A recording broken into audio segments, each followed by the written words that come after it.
CUET is a reality. The problem is CUET is questioning school education. We may very much question the existence of MBOs also.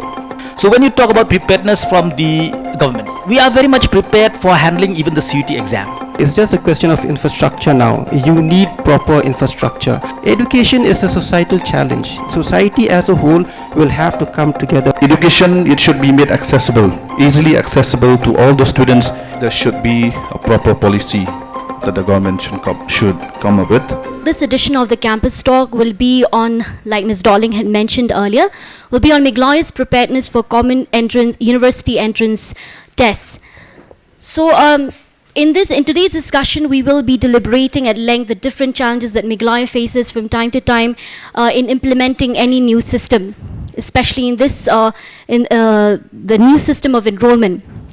And I would also once again would like to welcome all our guests, Ba Rumnong, Ms. Daphi, Dr. Benjamin, Ba Pinkman, and Sir Pradhan. Thank you so much for sparing your time to be here with us and to talk about this issue.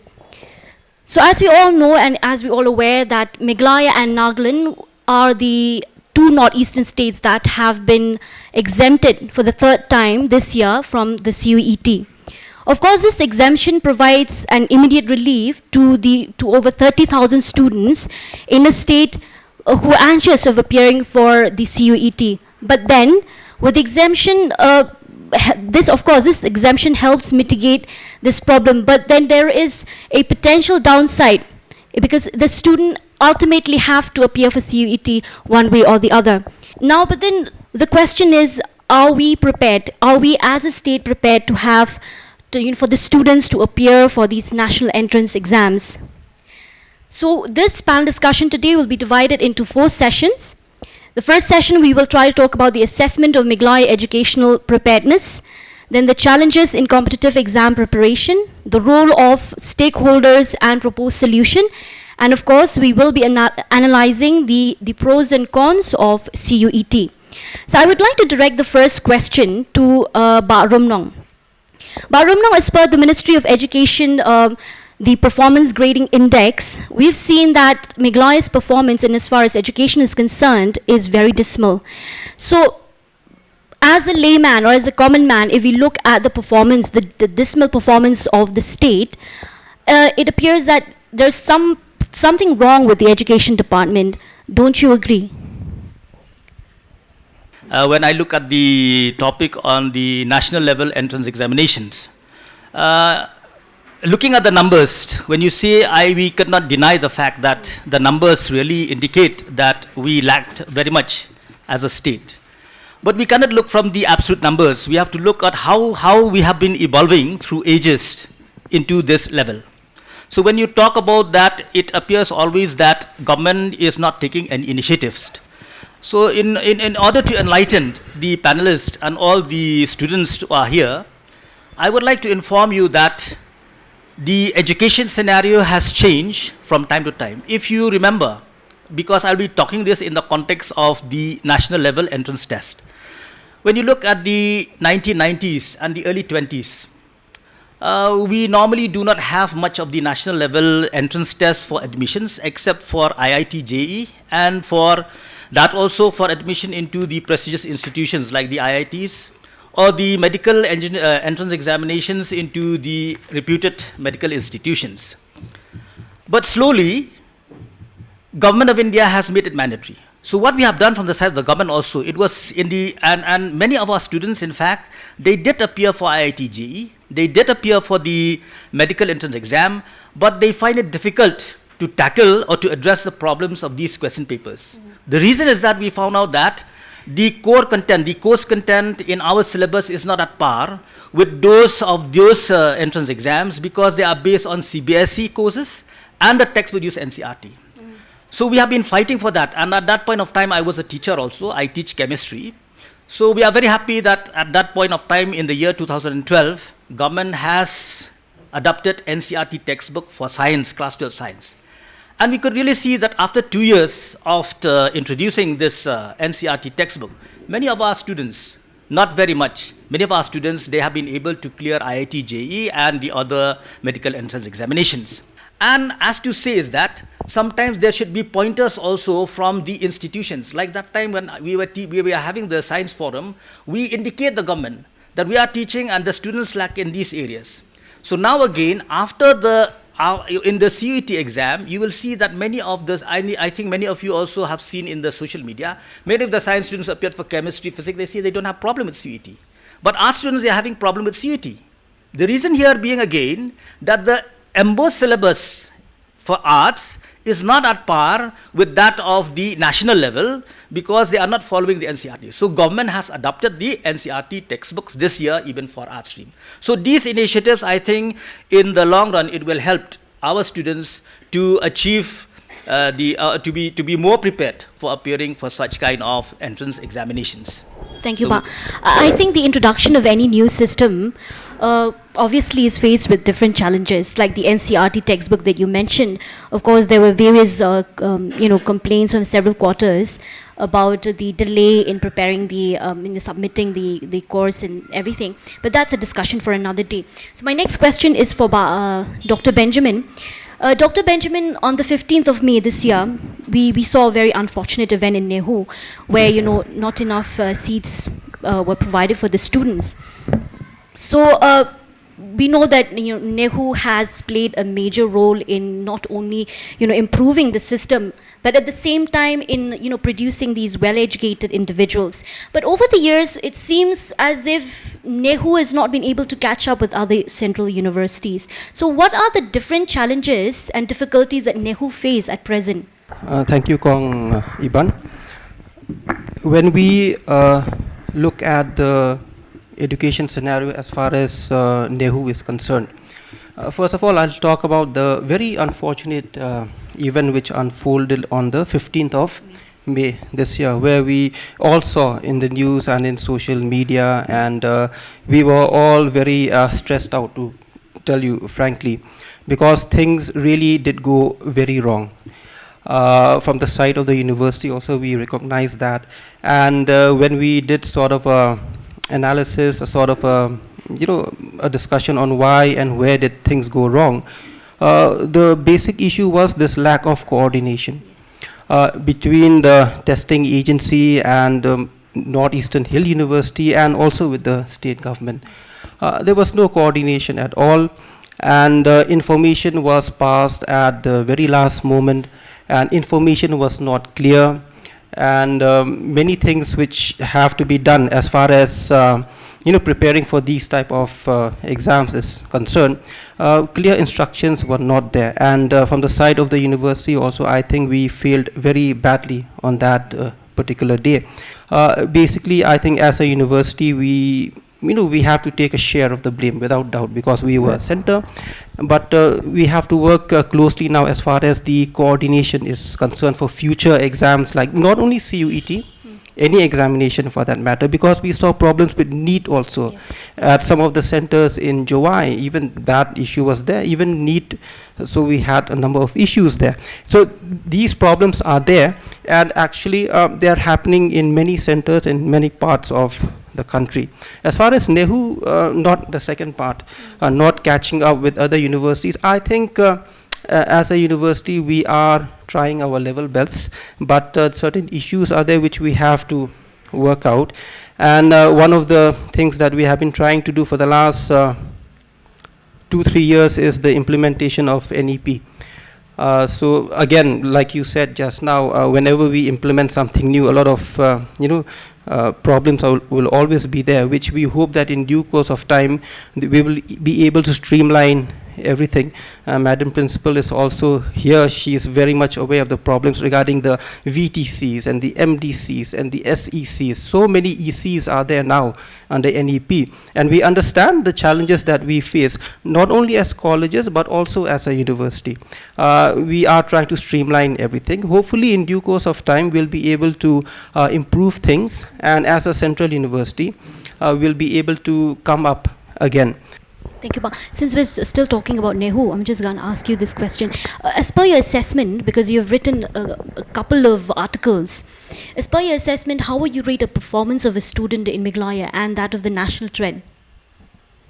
See, like what Rumdong said just now, I totally agree with him. We have come a long way, right? This is not the 1990s anymore, when that times we had only CAT exams for the IIMs and MAT exams for some of the management institutes in the country, and of course for medical science. I think we have come a long way, especially since the turn of the millennium. If you ask me about specific statistics as to where do the students from our state we stand in relation to the national picture, I don't have that number. But one thing which I can say for sure is that ever since the turn of the millennium, we have come a long way. We are improving the focus and the orientation of the students now is a lot different than when we were students at that particular point of time. And because of these developments that we see now, good or bad, that is a matter of discussion. But because of these developments, now we see a lot of coaching centers, training centers coming up here in Shillong itself, right? When this used to be something which we see only in Delhi and in some other places, but now we are seeing here also. This is the time that we try to streamline at the very beginning, okay? So they are starting to mushroom now, but the point is this: it is an opportunity for the government that now itself do something about it, right? Frame proper rules, regulations, procedures, and requirements for setting up such centers, so that we have quality centers. Okay, do something about it before we actually face some problems, so that we ensure we maintain quality, and our students in the end, I mean, we are all here for them. Yes. Right? As a teacher, we are all here for them, so that they will benefit. Thank you, Ba. Now let's talk about the challenges faced by the students, coupled with though you've mentioned about the mushrooming of coaching institutes, but then I think that they've not been structured really well. Maybe, I don't know, that's what I've heard. That's why I said the government now has to come up. So we see that first there's the pressure of clearing the board exams, then there's the pressure of clearing this national entrance exams. So I think back in the day when we were like applying for admission in colleges, the only entrance tests that as arts students we have to undergo are departmental tests, but now it's nationwide tests. So I think that has become something which is very pressurizing for the students, because they're not used to this. I mean, they have 2 years. Within that, I feel within that 2 years something must have been done. I don't know whether the government, what have the government done in that regard, how to prepare the students and the institutions to actually prepare these students to appear for the CUET. But then since we're talking about the challenges faced by the students, Bapin Kamen, you're representing the Khasi Students Union. What do you think are the primary obstacles that the students face, not just in preparing for exams like CUET, but also like Romnong mentioned, like you have the NEET or the JE Advanced? Thank you, Kong Iban. Well, if we are talking about the challenges faced by the students, we should look right from the school level. We know we cannot deny the fact that there are many challenges faced by the students. I mean, there is a lack of good learning environment right from the school level. That is number one. And from our experience, we have discovered that a large proportion of school teachers, especially in government schools, they are not doing the job as expected. And recently also, I'll cite one example. We have written to the education minister regarding one teacher from West Jaintia Hills district, whereby he was present only for a few days in a year in the school, and that we have filed a complaint. And these are the small examples that we really need to take them seriously. And of course, secondly, I would like to mention that the course content, like Sir Rumdong said, like the MDO syllabus is not up to the mark, whereby it is, memorization of the content has become a trend in our state. So we have, not done away with this, what we call rote learning. So we must, we must, foster broader mindset, critical thinking. I mean, we should be at par with other students from the rest of the country. And the challenges also faced by the students, especially from rural areas. Education, it should be made accessible, easily accessible to all the students, especially from rural areas. And these challenges faced by the students are, we cannot deny the fact that nowadays we have like a 10+2 program in almost all the districts. So students from the respective districts, they choose to study there because coming to Shillong is more expensive than expected. So these are the small challenges, and the government should come up with a clear policy to tackle all these issues for the students. Thank you, Bob and Kimen. I think what you said is right. The students, I mean, they need to be prepared since school, right from the time when they're in school. Now, if you talk about CUET again, Rumdong and other co-panelists, it's stated that now that we have a state university of our own, and there were talks that students can apply without going for CUET. But I think like what Benjamin had written in one of your articles, you mentioned that there is a need to push these students to go for CUET and then get admission, even if it's a it's a state university. That's how you prepare students to be more competitive and to be at par with the students at the national level. My next question is for Ms. Lingdaw. Ms. Lingdaw, you're well versed with this subject. You've traveled across different districts of Meghalaya. You've spoken to the students. You've actually, talked to them, get to know the problems and what are the obstacles they face. From your experience, what was that main difficulty or an obstacle that a student faces when when you talk about preparing for these the entrance exams? Thank you so much, ma'am, for that question. First of all, I feel that when we talk about these national level entrance tests, okay, I'm going to limit my talk to CUET because that we've been in touch with the students of class 12 as well as undergraduate students for the past 2 years through our we have a committee here in the college, that is the Community Outreach and Social Extension Program. So when the public notice did come out from the NTA, I think that was 29th of March 2022, regarding CUET being mandatory, I think that was the first from the committee we decided to take that up as you can say an issue or a kind of an awareness to turn it into an awareness program, because we feel like that 2022 was a year where there were more questions rather than answers. So as a committee, we've traveled, like I said, across the state. We've gone to as many as 50 schools and colleges. We've been able to reach out, spanning from Mairang, we went to Reboy. We have also been able to get in touch with the schools and colleges in Sora, and we're still in touch with them till today. It has been a consistent effort for the past 2 years.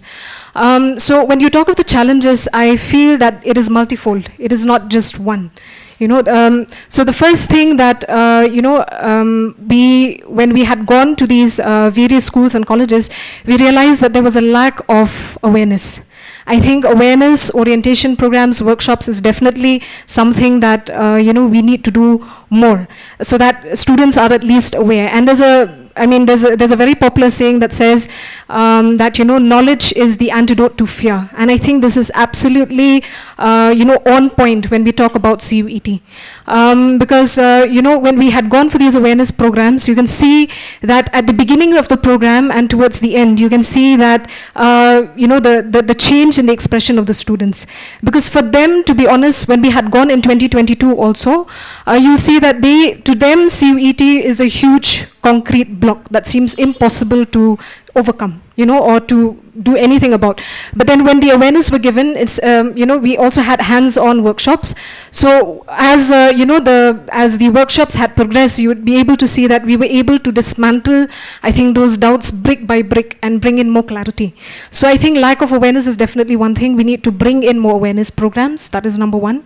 Number two is, like Sir Romnong has also mentioned, that, from the state government side, they have also tried to introduce NCRT textbooks. As we know that NTA is centered around NCRT textbooks. You cannot do without it. And so that is one thing that maybe our students are, I will not use the word crippled because I think that is too dire, but they are at a less advantageous, you can say, position because of, the not being exposed to NCRT textbooks, right? That is why when you see these, the couple of interviews I think you've been able to see of those students being able to clear CUET from CBSE boards outside, for them it's a walk in the park. And the reason for that is because they have been exposed to these kind of books, this kind of syllabus since the grassroots level. So for them it's really nothing. So I think introducing NCRT textbooks that Sir Romnong has rightly pointed out. In fact, our Honorable Chief Minister last year had even stated that they're beginning to roll out these NCRT textbooks up to grade 10. So we're hoping that even when it comes to, preparing them for CUET, because there is a considerable lag, having worked, you can say, very closely with the students for the last 2 years, and also the syllabus, analyzing the syllabus, you'd be able to see that there are considerable gaps not only for CUET UG, but also CUET PG. When you talk of CUET UG, you'd be able to see that when you compare the NTA syllabus for UG preparations and your class 12 syllabus, there are gaps when you look at it minutely. So I think, it is time that we identify those gaps, and because there will definitely be those certain themes, certain chapters that are not added in the, the curriculum, the conventional curriculum or the conventional syllabus that are added in the CUET. So we'll have to try to pick those out and try to integrate them in the conventional syllabus and begin the, you can say, the preparation from the class 11. This I'm talking about CUET UG. When we talk about CUET PG, again here our students are a little bit more at a disadvantage because, as we all know, we have limited papers when we talk about our university as compared to students from outside. And as we know that the, the CUET is a national level entrance exam, meaning the NTA will take into account the syllabus of all the central universities, right? So there also, if you look closely at, the syllabus of CUET PG given by NTA, and our conventional syllabus across all semesters, across all disciplines, you'd be able to identify the gaps. So I think you will have to pick on those themes, sub-themes, chapters that are not added and try to integrate that into the syllabus in order to help the students. They'll be at a better footing, so to say. Another thing, ma'am, that I just want to point out real quick is also that there is this problem of time management. And I've seen that not only with my students, but also the students that I've been in touch with for the last 2 years. In fact, our team hasn't been in touch with for the last 2 years. They tell me, ma'am, there is no time to prepare for CUET. So when you look at CUET UG, you know that you have your class 12 boards ending in the month of March, right? And you have your CUET UG coming up or commencing most probably in the month of May. So you have roughly about 1 month and a half for the students to prepare. So they tell me, ma'am, there is no time. And to be honest, 1 month and a half is not, ample time to be able to crack such, an exam of such a magnitude. So they need time. That is why it is important for the coaching or for, you can say, guiding the students from the 11th, not that one month and a half. So I think, again, the preparation will have to be much earlier on. It cannot be in those last, 1 month or 2 weeks time that the students have. So these, I think, are the challenges, so to say, that we have faced, that we have seen being in touch, so to say, with students for the last 2 years. It's very encouraging and nice to hear that, the college is moving beyond its four walls and actually reaching out to these students to find out what the problems are. And I think what happened in NEHU last time, I think those are lessons that we've learned. I mean, the state government can take into consideration the different things that it can incorporate.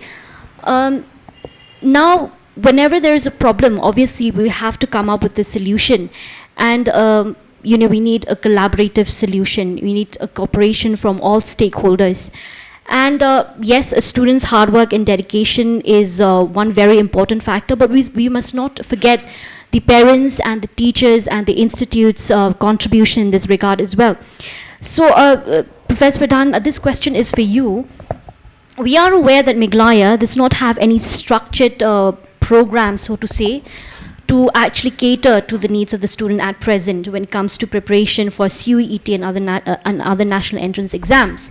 So, and hence the teacher-led initiatives are very important to prepare these students. And since you're also a representative of the Meghalaya College Teachers Association, I would like to ask you whether whether there are any initiatives taken by let's say your association or any other group, to help prepare these students. Thank you for inviting me in this always panel discussion. With regard to the first question, whether our association, like Meghalaya College Teachers Association, has taken any initiative, to create awareness with regard to specifically, if you ask me, I think we have not done, any program as such, which can be defined as creating awareness with regard to CUT. But as a teacher in a college, we do have programs, where every college, every teachers, at their own personal level are talking about CUT. Right, here, just to respond to, the discussion that has been going on, we are basically talking about NCERT, the syllabus, and how the syllabus is outdated and it's not in line with the syllabus that is being set with CUT, and how our students are at a disadvantage. I see all this type of things are doable. All you need is a committee and reframe the syllabus and teach them the syllabus which is at par with the CUT. That can be done, it's doable. The problem is, CUT is mandatory, and for admission in UG, they will consider only CUT marks. That is the problem for me. Because if you ask me, like, there is a gap in the UG CUT and the UG syllabus that's being taught in NEHU, that can be done by the academic council. We can reframe the syllabus and make it in line with the CUT syllabus. The same can be done if our EMBO syllabus is little bit behind the NCERT syllabus, we can do that. But the problem is doing away with your class 12 results and doing away with your graduate results. That will not be considered for your admission in UG as well as in PG. That's where the problem lies. That's where we need to look at, I feel. That is where the greater issue is, which basically means, your class 12 classes that your teachers are taking is meaningless. You better start preparing for your CUT from today. What is going to come in your class 10 exam, your results there is meaningless. You just have to pass. 36 is good enough. Now that brings a big question, what about school education? What about college education? Or should we all go for homeschooling and sit in our home and do and just prepare for CUT? So these are the bigger questions which I feel we should ask. Because when you talk about CUT, I see that gaps it's doable. We can, by making a concerted effort, make a panel of teachers who are very familiar with the CUT syllabus, who are very familiar with the EMBO syllabus, sit down, do brainstorming, and even create awareness. But the problem is CUT is asking is questioning school education. It's questioning the offline means of education, where we all the while thought from the very beginning that coming together today as here, you are here, interacting, seeing me talk, and you're learning things. That is not required. I think that's where I feel all the panel should sit here and discuss about that particular aspect, whether school education is really relevant or not relevant. Other things I think is doable. I'll also give you one more thing. Here, what is another thing we are having here is, where did the genesis of CUT came about? The genesis of CUT came about when in Delhi University, most of the seats of the Delhi University were taken up by those colleges which were passing from south. It is that most of the colleges from the south were giving high marks. So they got 99%, 100%, and all the seats in DU was taken over by the colleges from the students coming from south. Now the people who are coming from Northeast, especially if you remember from NEHU, NEHU is known for giving very miserly marks. We are very miser. We are thinking of, when we give 1 mark, I'm giving you my kidney. So that's how I do my corrections. So we're very stingy.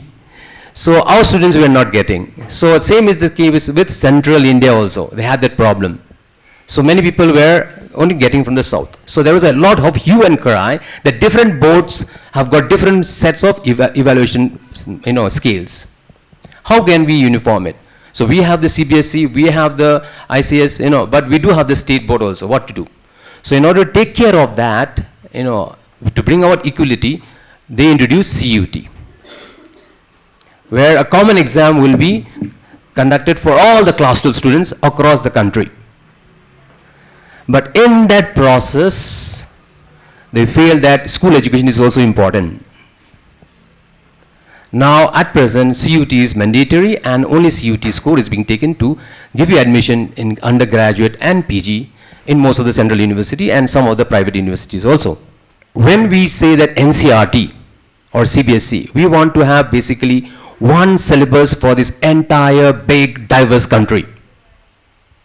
Now suppose, if you really want that, we may very much question the existence of MBOS also. Why do we need MBOS when we will follow NCRT and CBSE syllabus, everything? No, we need MBOS is because this is a federal country. Education is a state subject. We need to incorporate in that syllabus certain things which are local. Traditions, culture, leaders who are there. We want to incorporate. Now, if you do this in this present setup, what will happen is those topics will come as minor. They will never be considered as important to be coming in CUT. And student will never attend those class also. So even though you will include it, it is meaningless. It is just for the namesake only. Just like we have minors in colleges, where you may attend, just pass mark is enough. Even if you fail, it doesn't matter. So in this whole thing, you have to think in a better perspective. I'm thinking like this gap in the syllabus, I feel like it's doable. Just form a committee of people. Awareness is doable. Our students are good as anyone in Delhi. But the danger is somewhere else. That's my take on this one. Thank you. Thank you, sir. Rumnong, your co-panelists have spoken at length about the need to have, more structured or training programs and to make students more aware about CUET, because one way or the other we are going to go for CUET. Because the education system across the country is undergoing a change, and so we have to keep up with that change. So I want to know, what are the different initiatives that the government, the additional measures that the government is taking to ensure that we keep up with that change that is happening across the country. Okay, thank you, Eva. And as has been mentioned by all the co-panelists, you see from the government side, when you talk about government side, the things that government can do at best, which is the most responsibility, is the creation of the infrastructure. When you talk about the standards, we are guided by NEHU. We have the Educational Research and Training Cell, which will look into all these aspects. So like other panelists have said, that see, students will have to prepare. Students, after they have completed their class 12 exam, they will have to prepare for CUET. What is the intention of the government is to enhance the curriculum. By enhancing the curriculum, that means you are improving the standards, and in such a way that a student will not have to prepare for CUET. You sit for this exam, then you will qualify for CUET. You don't have to have you need to do a special study for CUET. That means vice versa. You appear CUET, at the same time you appear for your board exams. You appear board exams, you are eligible, you are fit enough to appear for the CBSE exam. So that can be done only if we do enhancement of curriculum, and has been rightly pointed out by Sir Pradhan, that these are doable. They are not very difficult. These are doable. The only thing is that we need to have committees, and that point will be noted. And another point with regards to the orientation, we need institutional support for this. government will not be able to do, we will not be able to manage. Frankly speaking, we are not be able to have orientation programs everywhere. Our job as a government is, whenever we have anything, we give public notice, we issue letters to the institutions. We need institutional supports to create awareness, to have orientation programs. So as I've said, that the role of the government from now onwards is that this is one step that the government has done immediately to incorporate NCERT textbooks, not incorporate in toto. When you talk about science, we say adopt. That means the whole thing has been adopted. When we talk about the arts, it is adapt. I think now also, I think there will be certain areas, local ingredients will be incorporated into some of the topics. So I am not an expert in this because I'm representing the government, so I'll be able to talk only about the administrative aspects. The academic aspects will be very bad on my part. It will be misleading. So when you talk about preparedness from the government, we are very much prepared for handling even the CUET exam, right from 22. So when it started in the year 22, we have informed the NTA that we are having sufficient centers. And that too is not the government. It is true the funding that the government is giving to the grant-aided institutions, we are getting back the services from the grant-aided institutions. Like many of the colleges, they are having good infrastructure. They provide their infrastructures as CUET centers.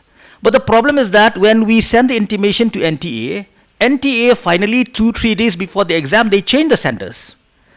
And there is no proper coordination, like Professor Benjamin has said, that like in NEHU, there has been no proper coordination. Talking about the infrastructure, we have the infrastructure, but we are still in the process now. We are in the process that government will be setting up national testing centers in all the districts. We are in the process of that. Come to the point where Professor Benjamin was telling about the mushrooming of institutions. See, as of now, there are some people who have been asking also why government don't have coaching centers. I've told you, government is not thinking at this moment to have coaching centers. Government will enhance the standards, okay, through the curriculum. Then we'll get orientation through the institutional support. But as rightly pointed out by Professor Benjamin, we are in the process now of regulating the coaching centers. We are in the process. And I think this will happen, and we will need also the support of all the stakeholders. So this is all whatever the comments that I can give from my side in connection with the initiatives that the government has been taking. I think before we talk about the pros and cons of CUET, we know where Meghalaya stands, and we are also aware of the challenges faced by the institutions, by the students, the parents, and all the stakeholders in this regard. And I think, like all of you has mentioned, we need a collaboration, a coordination and understanding of all the stakeholders to overcome, it's not like Benjamin had mentioned, it's not a very big problem that we cannot overcome, as Kong Duffy had also mentioned. But I think, a coordination between all of these stakeholders can actually help in best preparing our students to be at par with those students from the national level. So now I think it's better we move on to the talking and discussing about the pros and cons of CUET. I believe, I don't know, according to me, I feel like the advantage of CUET is that they can ensure like a fair and transparent selection process and a standardized, form of examination. And on the other hand, if we look at the disadvantage, we see that there is a lot of pressure, competitiveness, and anxiety among the students, because as it is right now, if you look, our students have not, some of them have prepared for CUET, but then since we got exempted from CUET, so we don't really know the results. But I think from next year, as and when our students are prepared to give their CUET exams, and to, when we get the results, we will know where Meghalaya actually stand and what are the things that we need to follow up on and to fix the problem.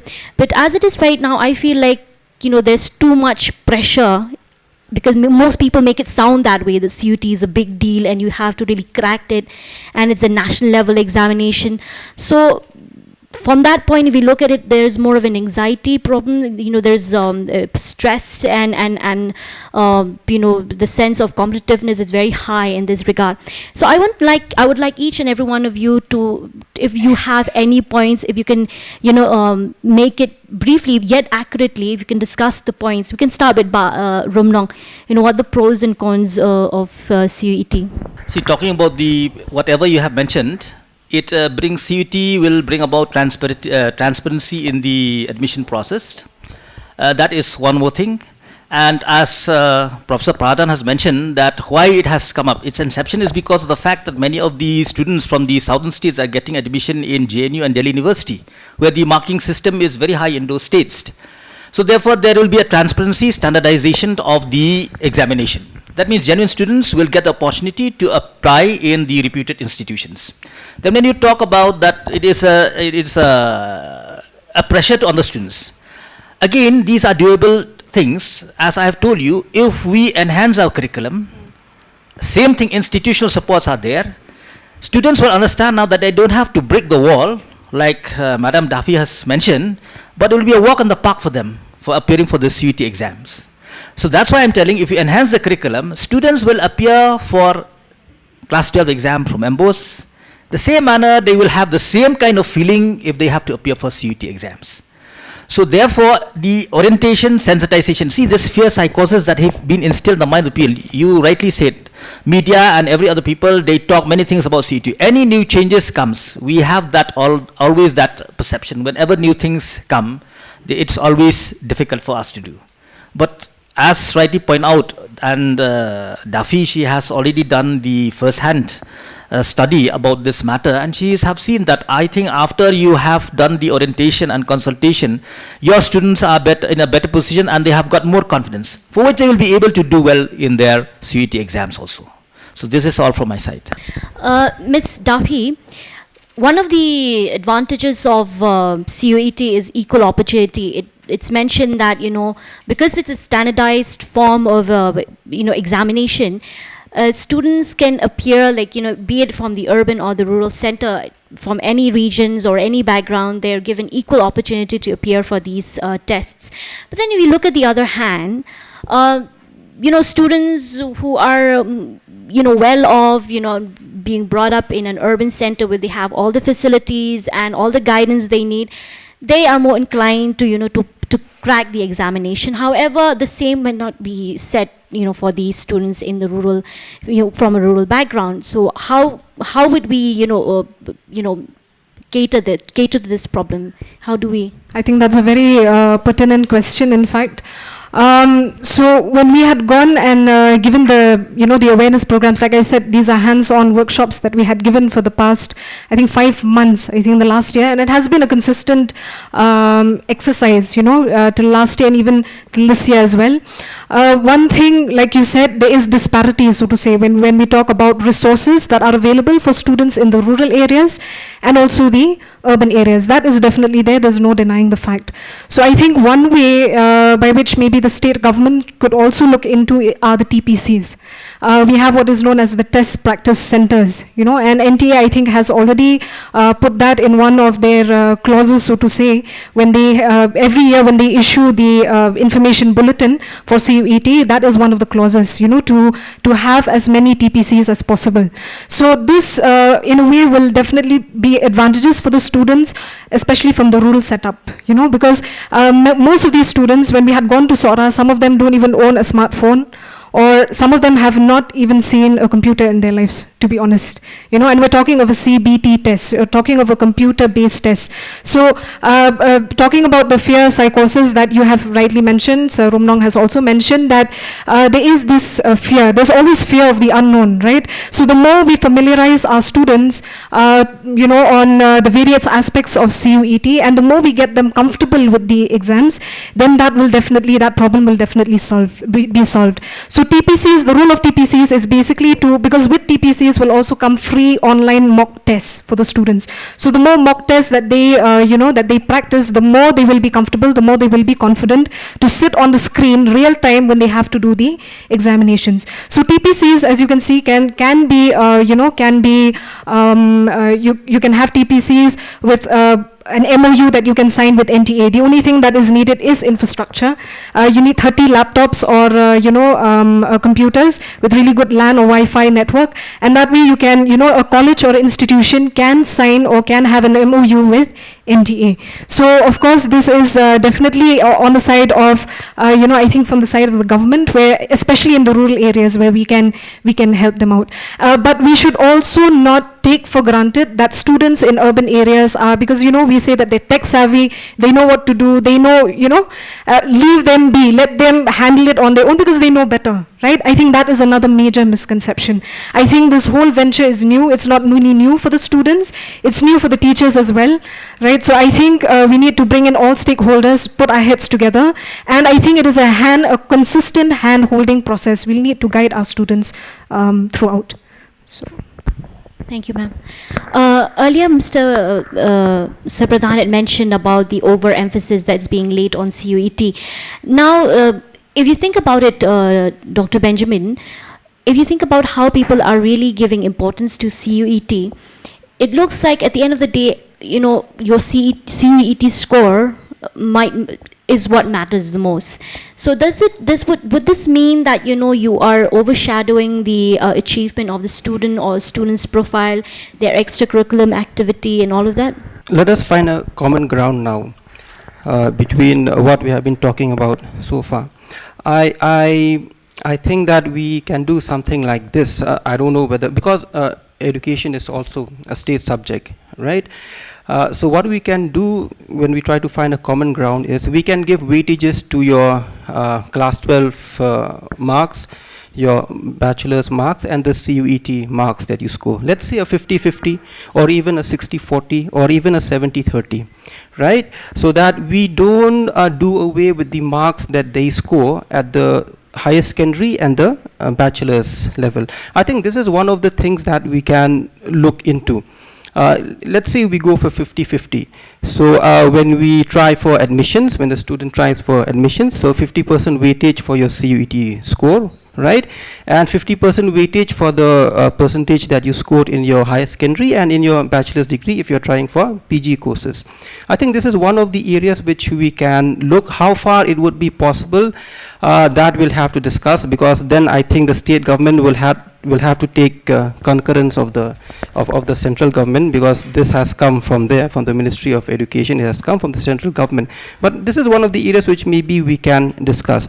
But I will not go to the extent of saying that, like Sir Pradhan said, Sir himself is my teacher when I was in St. Anthony's College, that a school education now has become meaningless, or college education has become meaningless, because I think we can find a common ground, like what Ba Rumdong said.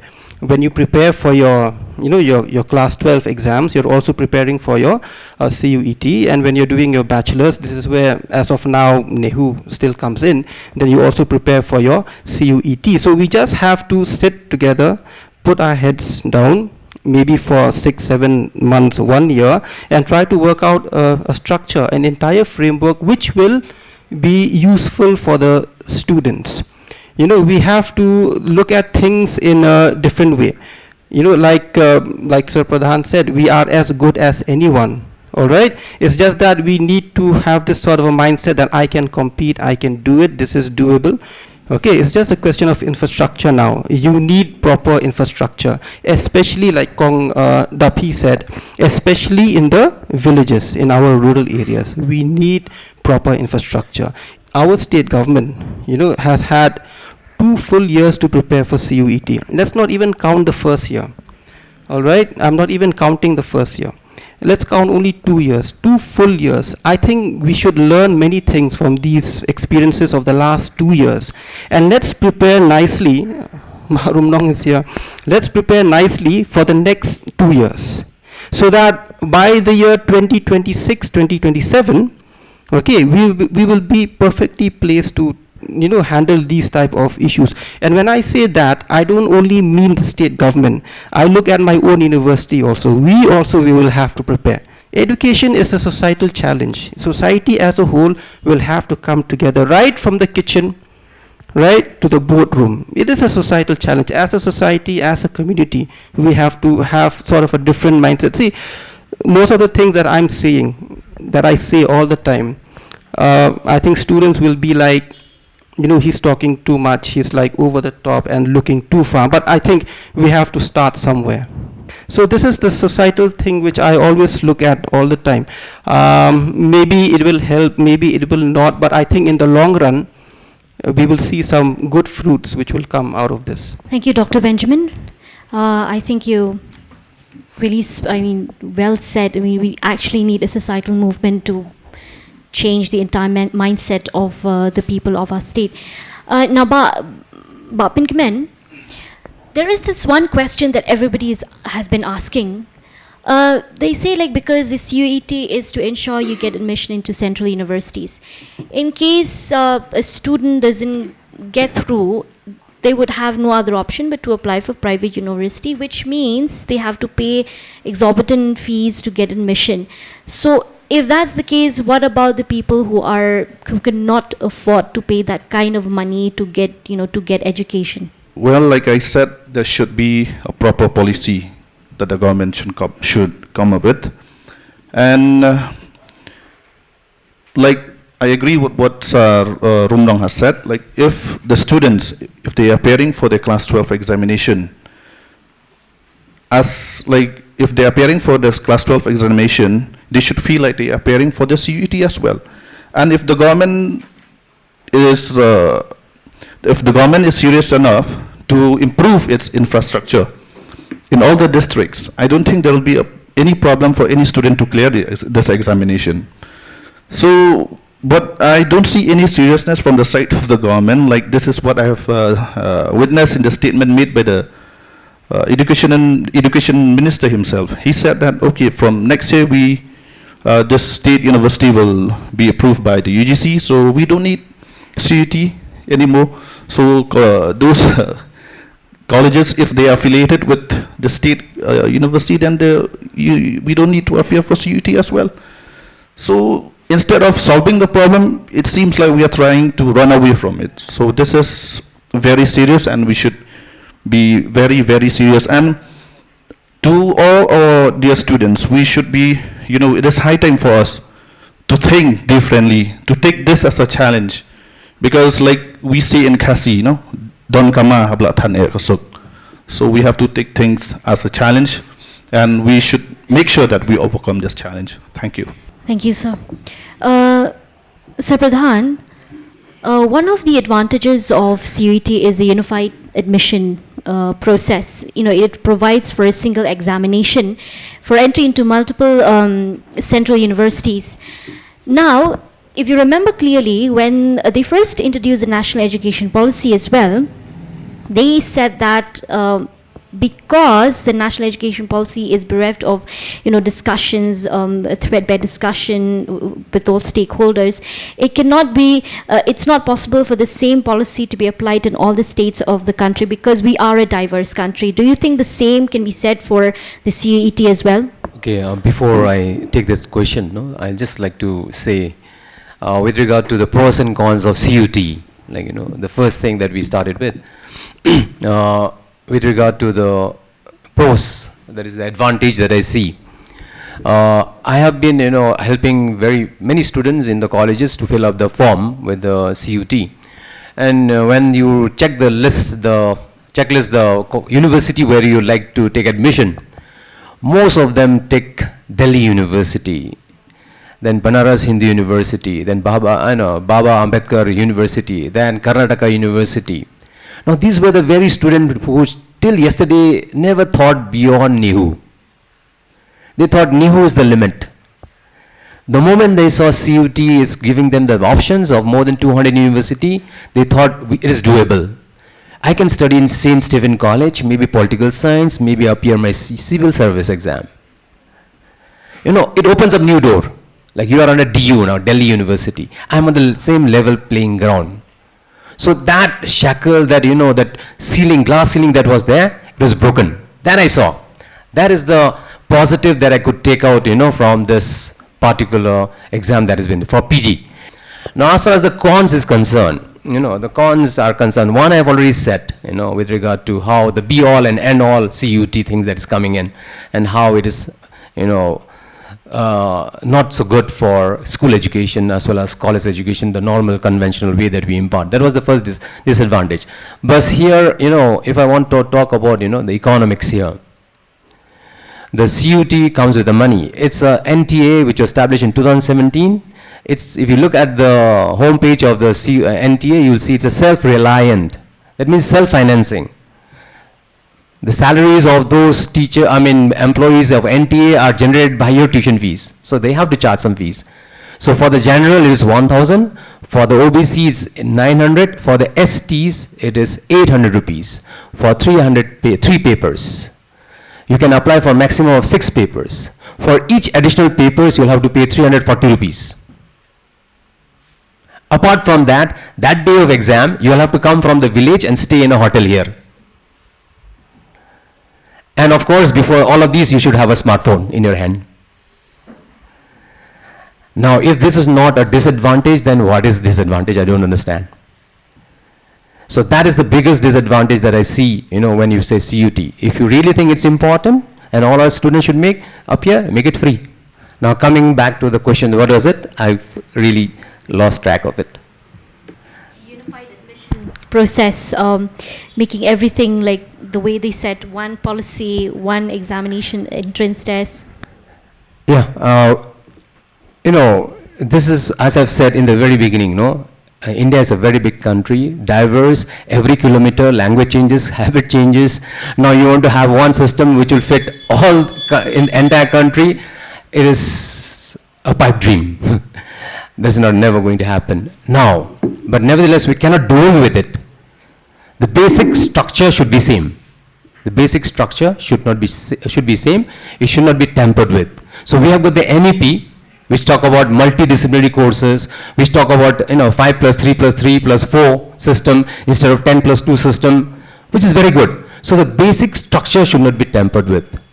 But the system should be flexible enough to take into account the local conditions. Should be taken down. There should be provisions in that policy where local conditions, local situations should be incorporated. So as Professor Benjamin has said, the only way out is to give appropriate weightage to the marks that is given by the local board and some weightage to the CUT. So having a uniform policy, that can be a uniform policy nationally, why not? Where the local board is also given weightage and CUT marks is also given weightage. And that should be pursued by whoever is in the power, together, alone, or together with similar people who have got similar thoughts and pursue the matter, and that can be changed. Why not? Anything can be changed. Thank you. Thank you, sir. I believe you've all heard the remarks of each of our panelists. Now I open the floor to questions. If any of you have any questions, if you're not clear with any of the explanation given by any of our panelists, you're free to ask them the questions now. Thank you, first of all, for this time that we have the panel discussions on a very important issue such as CUET. I just have few observations to make apart from whatever that has been discussed. And these are, number one, the fees for the students. Now, I will not talk about the general category, but the ST category for the students of our state. Then the second point that I want to make is pertaining to a PG program in Khasi. Our institution has PG MA Khasi. Now, if you look at the NTA, the domain subject for Khasi is not there. So the question is, how do we deal with this kind of a situation? Thank you, Madam Principal, for those observations. And I think the state government need to take note of these, especially when it comes to the fee structure and all that she's mentioned, because like she mentioned, not all of the students come from a well-to-do family. Many of them belong to the poor background, poor families. Okay, in response to the observations made by the principal of this college, the first point regarding the fees for the CUET exam that has been raised it has been brought to the notice of the government when we had the meeting with the principal council. And this matter has been noted by the government and action will be taken on this. But I will not be able to divulge anything here. It will be unofficial because it is on the process. What about the, like she mentioned, the PG, those who want to pursue the masters in Khasi? Whatever Madam Principal said earlier was actually well taken. It's a very good point. So far I'm not aware, at least for me personally, that this particular matter has ever been discussed at the level of the Academic Council. So, Madam, if you could just maybe send a letter highlighting this particular concern, maybe from the Council of Principals, the body that you have, so that will be the ground on the basis of which we can take up this particular matter, because this is again doable. Whatever issues that we are finding now, these are all operational problems, and operational problems can be managed. Thank you, Doctor. I think we have come to the end of our show, but before I summarize the entire discussion, I would like a closing remark from each one of you. We can start with Rumnong. Well, we have got a long discussion and we have got different points of views from all the panelists. My closing remark is that as we take forward for our students to prepare for the national test, national entrance examination, we need the support and cooperation of all the stakeholders. And for all of you, whatever may be the durations that we have here, there is no option. You will have to appear for the CUET. Just take it like this. If you have, just take CUET as a football game. If you have to play football game today and you have to play again, or cricket match, you play today, play tomorrow. You appear for the MBOS exam today, just like playing one cricket match. You have to play another cricket match the other day. The only difference is that you'll get runs, different runs. You'll not get the same runs. So that is my suggestion to all of you, and be positive. So that's all. So I think Sir really summarized everything really well, on point. I feel personally, like Sir has also mentioned just now, that CUET is a reality. And I think rather than shoving things under the rug and denying things right now, I think the point, I mean, the way forward is to accept this new reality. And we as teachers, see, we're not pro-CUET nor we anti-CUET, right? As stakeholders, as teachers, we are here to help the students. And I think the awareness programs that we've had from 2022 onwards, which is still a consistent effort, has been on this front to basically help the students. You know, so it's not about being pro-CUET or not, or being anti-CUET, so to say. We know that CUET is a reality, it is here to stay, and it is our job as teachers, you know, to guide our students. Much more than coaching centers, because coaching basically, a coach basically means what? It's a guide, right? I feel that teachers are the primary coaches or the guides, you know, to handhold our students throughout this process. And like Sir has rightly pointed out, that we need, you know, to put our heads together, all stakeholders, meaning not only teachers and students, but even taking into account the management, the parents, and also the society as a whole. So, thank you. I will not talk anymore on CUET in my closing comments. Rather, I would like to throw another window or a door open, and that is the school dropout rate. We are talking about CUET. We are looking at one particular direction. Okay, fine, we are trying. Let's see what will happen. We will try our best. But on the other side of the same coin, on the other side of the entire story, you know, Meghalaya has the highest school dropout rate in the country. According to the statistics of 2022, the secondary education dropout rate in our state is as high as 22%. 21.7%, take it as 22%. When in fact at that particular year, the national average was around 13%. So we are 9% above the national average, right? So let us not lose track of the other issues concerning our state and our students. CUET is one, we'll try, but we should not forget this other aspect. School dropout rate is a big problem, because if you want change in society, education is important. Right? Education is really important, because when you are educated, then you can bring change in the society. Right? Let us not forget the other pressing issues that we have in education in our state. The most important one right now, which is really alarming, is the school dropout rate. All competitive examinations are important, and for the last 2 years, we have witnessed the exemption whereby our students are being exempted from the CUET. So let's not hope for another exemption. Like other co-panelists, they have said CUET is a reality. So exemption will not lead us anywhere. So at some point in life, you have to sit for, an entrance examination, or even for securing a job, you will need to sit for an exam. So exemption doesn't lead us anywhere. So let us take this seriously. And I wish you all the best. Thank you so much.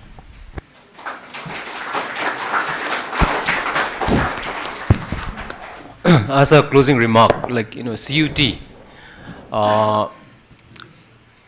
they say it's a reality. Yes, a reality. It's a creation of man, and there are some people sitting in power doing it so.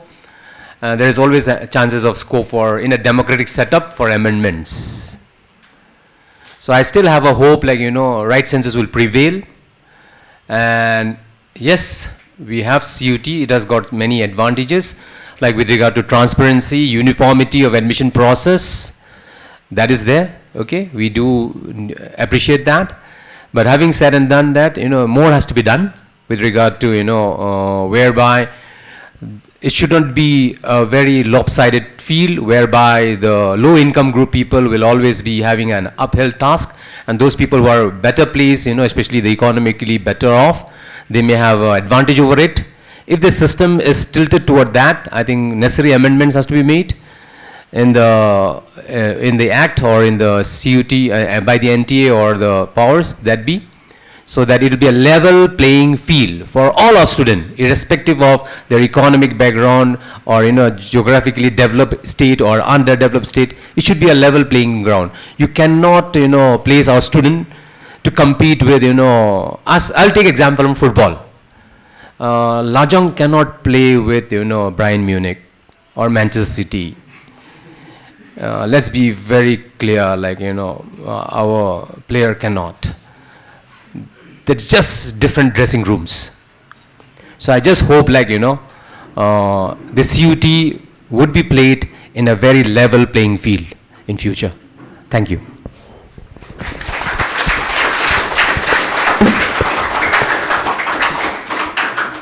Thank you, sir. That was indeed a very insightful and impactful discussion. And I really hope that the students have benefited from this discussion. Like I mentioned earlier, if you have any questions, you're still free to ask after the show more.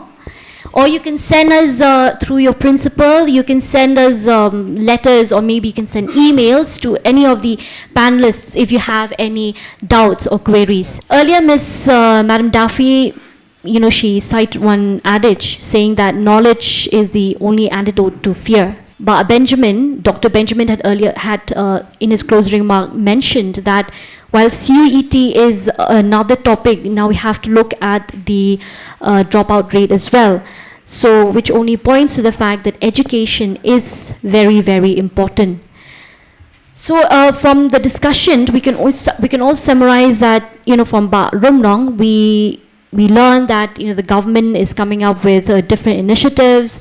They are enhancing the curriculum, trying to meet up with the different, try to fill in the gaps, and to overcome all the challenges in terms of infrastructure, in terms of like the fees, like Madam had mentioned earlier, and Madam Duffy had mentioned about how these. She also mentioned about the disparity in the infrastructure, whereby in the rural areas, there still needs a lot, much needs to be done in the rural areas when it comes to these centers. And Dr. Benjamin had also mentioned about the need to actually embrace these changes that we see around us, because one way or the other we are going to have to sit for CUET, and not just CUET, other national entrance examination. And Sunmate had also mentioned about the need to strive for our goals, and he also stated that there is a need for students nowadays to foster that broader mindset and to have critical thinking. And I like the fact that Professor Pradhan, Sir Pradhan had mentioned earlier. I mean, he gave so many points. I think the students will have so many questions for you, sir. He mentioned about the role of the students and the role of the colleges and the role of the teachers in this entire thing, and how there is a need, to bring about a balance, how to look at the pros and cons and how do we strike a balance in the entire thing. Yes, while CUET offers a streamlined, a fair and transparent admission process for central universities, it also brings challenges that currently now we're facing when it comes to, like we had earlier mentioned, competition, or when it comes to your pressure and resource disparity. And I hope that balancing the pros and cons is essential for all stakeholders to ensure that the exam serves its intended purpose, all for the benefit of our dear students. Thank you very much. And I also want to give a shout out to Sankandev College once again, especially to our Madam Principal for being very kind and gracious and to allow us to have this discussion. Thank you, ma'am. Kublai.